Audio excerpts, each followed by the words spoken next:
This is my innovation number 1, my pet rooster.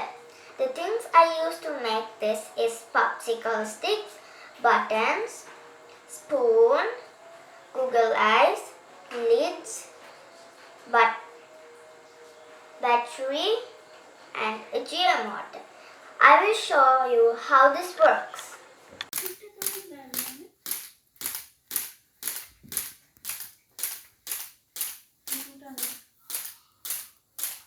This is my innovation number 2, a high-speed car powered by a rubber band.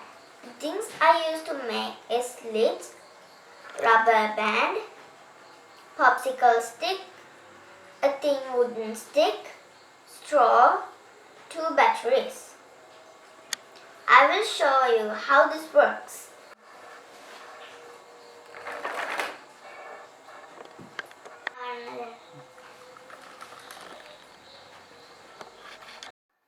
This is my third innovation, the water overflow sensor.